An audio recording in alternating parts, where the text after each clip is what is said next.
What's the title? It is called Finger Painting in Sight Class, Artfully Applying Science to Better Work with Children and Teens. It's a metaphor, but it's also a psycho-spiritual view of childhood and adolescence. I know that some people in churches kind of get suspicious about psychology, I think sometimes, thinking that it's contrary to how they're raising their kids or doesn't have a spiritual basis, and this does all the way through have a strong spiritual basis.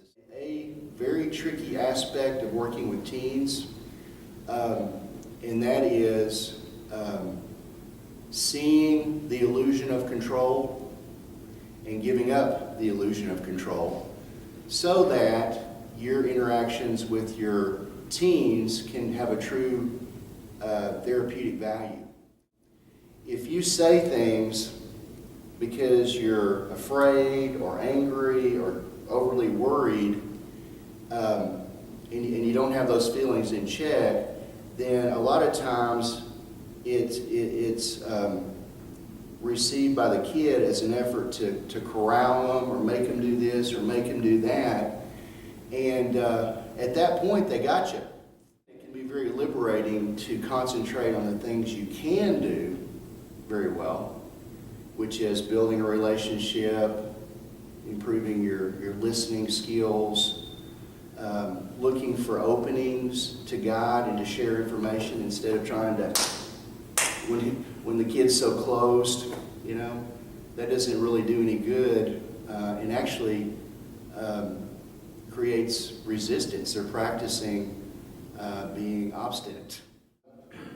It really takes, I think, some special understanding and knowledge of child psychology and finesse to really work with a strong-willed kid, because one of the things I shared last time is that why the twos tend to be terrible is that a 2-year-old, a toddler, has to give up their need to control or dominate their parents and follow, kind of follow in behind them and accept them as the boss and the leader of the family. Strong-willed kids, they have to do that more than the regular-willed kids, the kids without the strong will. And it's very difficult because they want what they want so much. But I want to do this. You want me to do this, but I want to do this. You don't get it.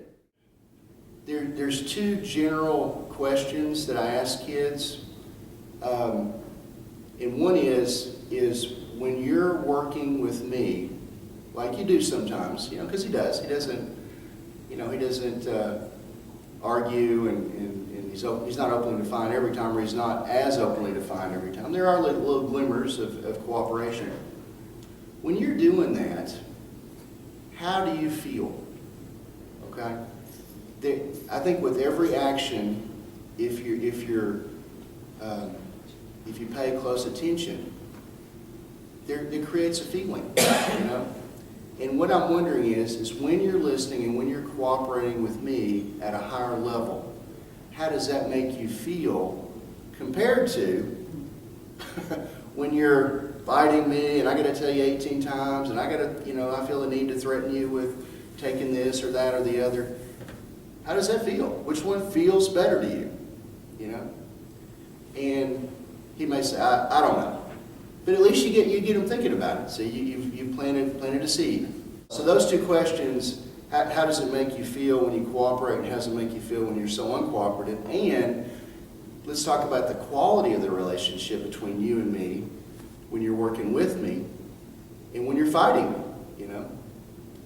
which is better that way? Which do you prefer, That's one thing.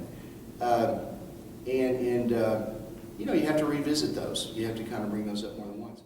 He can continue to put all his energy into getting what he wants, or he can, and this strong will never develops into the wonderful thing that it could be, or he can use it as a tool to make himself do things he doesn't necessarily want to do, but are for the greater good, which is, peace in the home and developing self-discipline that'll take him wherever he wants to go later in life, you know.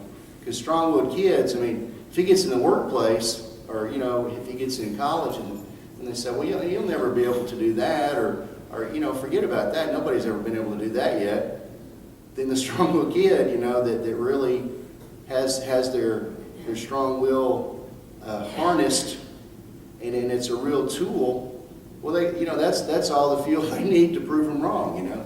But at home, in this situation, it's horrible. It doesn't work.